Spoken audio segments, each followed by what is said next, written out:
Hi friends, welcome to ज्ञानियर्स। दोस्तों, आज के वीडियो में हम जानेंगे कि भाई अपने क्लिनिक में अपनी वैल्यू को कैसे बढ़ाएं। आपने देखा होगा आजकल बहुत सारे डॉक्टर्स की वैल्यू कम कर रहे हैं पेशेंट्स। मतलब वैल्यू तो होती है, डॉक्टर्स की इज्जत होती है, लेकिन कई डॉक्टर्स का कहना है कि भाई पेशेंट इज्जत ही नहीं करता है। और यहाँ पे आपको एक चीज ये भी बता दें कि देखिए, जब आप इस प्रोफेशन में आते हैं, चाहे आप किसी भी फॉर्म में आए, एमबीबीएस करें, बीएचएमएस करें, बीयूएमएस या कुछ भी करें, ये एक ऐसा प्रोफेशन है जिसमें आपको भगवान माना जाता है। मतलब कि आदमी आपके पास जब इलाज कराने आता है तो वो भगवान समझकर ही आता है। तो आपके कुछ ऐसे कर्म होते हैं जो कि भगवान तो कभी नहीं करता। उन कर्मों की वजह से, आपकी आदतों की वजह से आपकी वैल्यू कम होने लगती है। और वैल्यू कम होना कितना सीरियस हो सकता है वो मैं आपको बताता हूँ। कई सारे डॉक्टर्स को मैंने ऐसा देखा है दोस्तों, जिनके पास मैं खुद पर्सनली गया हूँ। उनका बिहेव, उनकी जो एडिगेट्स है, एटीट्यूड है, उस वजह से कभी कभी मुझे भी फील हुआ है कि भाई इस डॉक्टर के पास मैं कभी भी नहीं आऊंगा। दैट मीन्स कि वो पेशेंट आपके यहाँ से कट जाता है हमेशा के लिए। तो कुछ ऐसी आदतें, कुछ ऐसे बिहेवियर, कुछ ऐसे एडिगेट्स, कुछ मोरल्स हैं जो कि हर एक डॉक्टर को अपनी पर्सनैलिटी पर काम करना चाहिए। ऐसी पर्सनैलिटी होना चाहिए हर डॉक्टर की। डॉक्टर ही नहीं दोस्तों, चाहे आप एक आरएमपी डॉक्टर ही क्यों ना हो किसी ग्रामीण एरिया में, तब भी आपको इन चीजों का ख्याल रखना चाहिए। जैसे कि दोस्तों, पहला नंबर पे आता है गुड कम्युनिकेशन स्किल। भाई देखो, आप डॉक्टर हैं, आपके पास मरीज आया है, वो किसी भी जगह से आ सकता है, किसी भी एरिया का हो सकता है, किसी भी भाषा का हो सकता है। आपको एक कम्युनिकेशन लेवल होना चाहिए कि भाई आप उस पेशेंट को अच्छे से समझ सकें। ठीक है, ये नहीं कि आप अपने ही सुना रहे हो, पेशेंट की सुन ही नहीं रहे हो। To be a good listener, आपको पेशेंट की बात को सुनना है। कई डॉक्टर्स को मैंने ऐसा देखा है कि बोल देते तुरंत मुंह पे कि तुम डॉक्टर हो कि मैं डॉक्टर हूं, चुप बैठो, जो दवा लिख के दे रहा हूं लेके जाओ। इस तरह का जो एटीट्यूड है, आपका पेशेंट आपसे छीन लेगा। कि बात करने का अंदाज और आपके बिहेवियर से, आपकी जो वाणी में जितनी ज्यादा नर्मता होगी, उससे आपका मरीज आधा तो ठीक वैसे ही हो जाता है। अगर आपने जहां उससे बदतमीजी करी और तेज आवाज में बात करी, मैं जानता हूं कुछ एमबीबीएस डॉक्टर्स तक हैं दोस्तों जो कि बहुत बदतमीजी से बात करते हैं लोगों से, क्योंकि उनको थोड़ा सा कह सकते हैं घमंड भी होता है, क्योंकि उनकी प्रैक्टिस अच्छी हो चुकी होती है उस टाइम तक, और उस स्पेशलिटी का कोई भी डॉक्टर उस एरिया में नहीं होता है। तो अनफॉर्चुनेटली डॉक्टर्स के पास पेशेंट को पहुंचना ही पड़ता है। तो व्यवहार बहुत जरूरी है, आपके बात करने का तरीका बहुत मैटर करता है।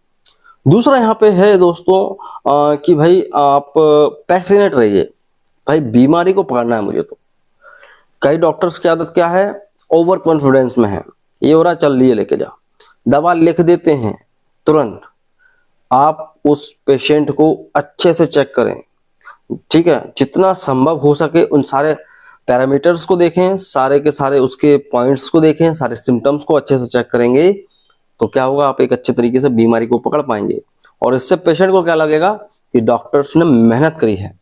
देखिए, आपने मेहनत करी अपनी एमबीबीएस के दौरान, जो भी है 4-5 साल, वो मरीज को नहीं पता। मरीज को ये दिखता है कि डॉक्टर ने मुझे कितने अच्छे से चेक किया है।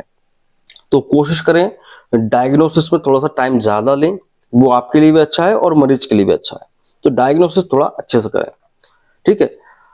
तो वो मरीज है, आपको पैसे भी देने वाला है, और ये तो आपका ड्यूटी है, आपका पेशा ये है दोस्तों कि आपको मरीज की जान बचानी है, मरीज को ठीक करना है।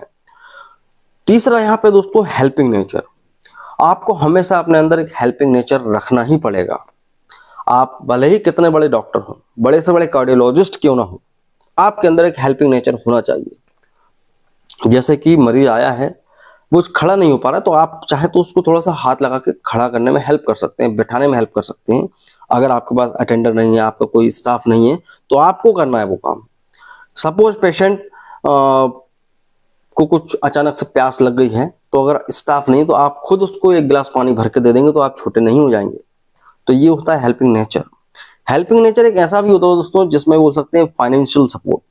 कई डॉक्टर्स होते हैं दोस्तों, कह सकते हैं 10% डॉक्टर आज भी हिंदुस्तान में, कि भाई मरीज गरीब है और नहीं अफोर्ड कर पा रहा, तो उसको वो अपने तरफ से सैंपल्स दे देते हैं कि भाई मरीज ठीक हो जाए।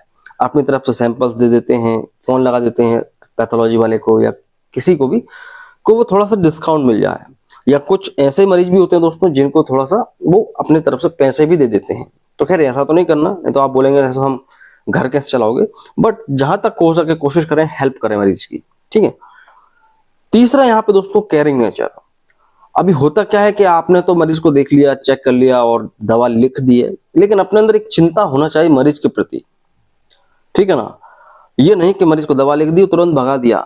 जिस दिन आप मरीज की चिंता करना शुरू कर देंगे आपकी वैल्यू बढ़ना शुरू हो जाएगी। जैसे कि मरीज को बोले कि यार आप टाइम पे सो, आपको टाइम पे सोना बहुत जरूरी है, चाय कम पिया करो यार, बहुत ज्यादा स्थिति खराब हो जाएगी, ऐसा अपना समझ के बात करो, तब जाके मरीज आपसे कनेक्ट हो पाएगा और आपकी वैल्यू करेगा, ठीक है।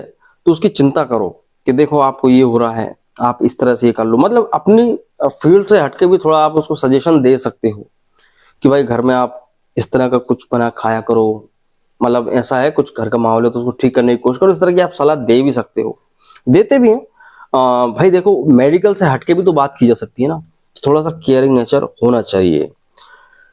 छोटा बच्चा होता है, कई बार वो बच्चा कुछ रेसेस हो रहे हैं या उसको कुछ और दूसरी समस्या के लिए आया था, निमोनिया के लिए आया था, मान लो मरीज, आपने निमोनिया ठीक कर दिया, लेकिन आप उसको बाद में कह सकते हैं यार इसको थोड़ा ऐसे करो, इसको थोड़ा सा आप जी दवा लगा लेना और इसको ये मत करना, मतलब थोड़ी आप सलाह दो, टिप दो अपनी तरफ से केयरिंग के हिसाब से, तो ये आपकी वैल्यू को बढ़ाएंगे। लास्ट मोस्ट इंपॉर्टेंट टिप है दोस्तों, जो कि बहुत सारे डॉक्टर्स करते तो हैं लेकिन कई बार हो नहीं पाता है।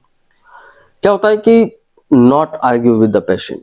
कई बार क्या होता है कि पेशेंट डॉक्टर से बहस करने लगता है, वो अलग चीज हो जाती है, जहां पे किसी पेशेंट की डेथ हो जाती है तो उसके रिलेटिव आपसे बहस करते हैं, उसमें आप कुछ नहीं कर सकते हो, ठीक है ना। आपको अपना बचाव करना है, आपको अपने आप को डिफेंड करना है, बट कई बार छोटी छोटी सी बातों को लेकर पेशेंट आपसे बहस करने लगता है, तो आपका काम है दोस्तों आपको बहस नहीं करनी है, आपको उस पेशेंट को अपने स्टाफ के पास लेके जाना है, स्टाफ उसको संभालेगा, स्टाफ उससे डील करेगा, आपको नहीं करना। आप एक डॉक्टर हैं, आप एक पोस्ट पर बैठे हैं, 10 आदमी आपको देख रहे हैं, तो आपकी वैल्यू उन 10 के सामने भी कम होगी। तो हमेशा बहस मत करो, बदतमीजी तो करो ही मत, ठीक है। इसमें एक चीज और ऐड करना चाहूंगा दोस्तों कि कभी भी अपशब्दों का इस्तेमाल ना करें। मैं देखता हूं बहुत से डॉक्टर्स ऐसा ग्रामीण एरिया में जो आरएमपी डॉक्टर होते हैं वो तो करते ही हैं, मतलब क्योंकि उनका लोकल एरिया होता है तो उनके लोकल के मिलने वाले जुलने वाले बैठे रहते हैं तो चलता रहता है उनका।